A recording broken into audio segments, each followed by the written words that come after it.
حکمران بننے کے خواب دیکھنے والا کوئی بھی شخص حکمران تو بن سکتا ہے، مگر ہر حکمران میں عقل و فہم اور زمانہ شناسی کی صلاحیت نہیں ہوتی، جس کی وجہ سے وہ نہ صرف ایک ناکام حکمران کے طور پر جانا جاتا ہے بلکہ اپنی رعایا کے لیے بھی وبال جان بن جاتا ہے۔ مگر اسلامی تاریخ کے بہت سے حکمران ایسے بھی گزرے ہیں جن کی ذہانت کے جوہر کو دنیا نے تسلیم کیا ہے۔ ایسے حکمرانوں میں ایک خلیفہ مہدی بھی تھے جن کی ذہانت اور حالات کا سامنا کرنے کے قصے تاریخ میں محفوظ کیے گئے ہیں، جن میں سے 2 قصے آج کی اس ویڈیو میں آپ کو سننے کو ملیں گے کہ خلیفہ مہدی نے کس طرح بگڑتی صورتحال کو سنبھالا بھی اور پھر اپنے حق میں اس کو ڈھال بھی لیا۔ واقعات کی جانب بڑھنے سے پہلے اگر آپ ہمارے چینل پر نئے ہیں تو چینل کو سبسکرائب کر دیں اور ساتھ میں موجود گھنٹی کے نشان کو دبا دیں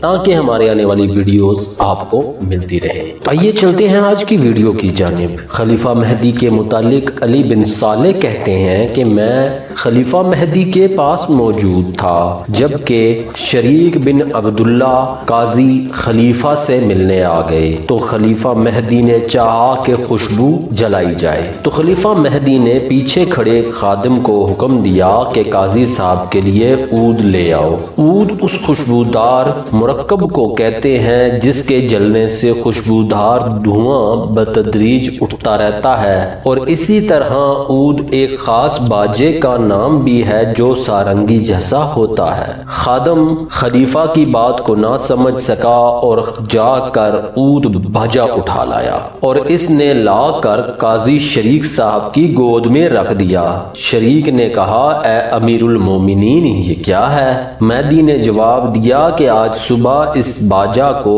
افسر پولیس نے برآمد کیا تھا، ہم نے چاہا کہ یہ قاضی صاحب کے ہاتھ سے ٹوٹے۔ قاضی صاحب نے خوشی کا اظہار کرتے ہوئے جزاک اللہ خیرن یا امیر المومنین کہا اور اس کو توڑ دیا۔ پھر دوسری باتوں میں لگ گئے اور وہ واقعہ فراموش ہو گیا۔ پھر مہدی نے قاضی شریک سے سوال کیا کہ اس صورت میں آپ کیا حکم دیتے ہیں کہ ایک شخص نے اپنے وکیل کو ایک شے معین لانے کا حکم دیا مگر وہ دوسری چیز لے آیا اور وہ دوسری چیز ضائع ہو گئی تو قاضی صاحب نے کہا، اے امیر المومنین اس پر ضمان ہے، یعنی اس کی مثل چیز مہیا کرے یا قیمت ادا کرے۔ تو قاضی صاحب کے جانے کے بعد خلیفہ مہدی نے خادم سے کہا کہ اس حرکت سے جو چیز تلف ہوئی یعنی ضائع ہوئی اس کا ضمان ادا کرو۔ یہ اس کی ذکاوت تھی کہ کیسے لطیف طور پر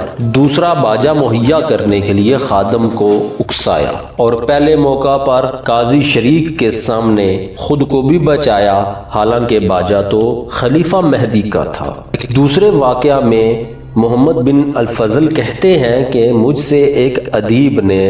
روایت بیان کی ہے کہ خلیفہ مہدی دربار عام میں تھے کہ ایک شخص آیا اور اس کے ہاتھ میں ایک جوتا تھا جو ایک رومال میں لپٹا ہوا تھا۔ اس نے عرض کیا، اے امیر المومنین یہ رسول اللہ صلی اللہ علیہ وسلم کا جوتا ہے جو میں آپ کی خدمت میں بطور ہدیہ لایا ہوں۔ فرمایا لاؤ۔ اس شخص نے وہ جوتا پیش کر دیا تو خلیفہ مہدی نے اس کے اندر کے حصے کو بوسہ دیا اور اپنی آنکھوں سے لگایا اور حکم دیا کہ اس شخص کو 10,000 درم دیے جائیں۔ جب وہ درم لے کر چلا گیا تو خلیفہ مہدی نے اپنے ہم نشینوں سے کہا کہ کیا تمہارا خیال ہے کہ میں یہ نہیں سمجھا کہ رسول اللہ صلی اللہ علیہ وسلم نے اس جوتے کو دیکھا بھی نہیں، چاہے جائے کہ آپ صلی اللہ علیہ وسلم نے اس کو پہنا ہو۔ ہمارے اس طرز عمل میں یہ مصلحت تھی کہ اگر ہم اس کی تکذیب کرتے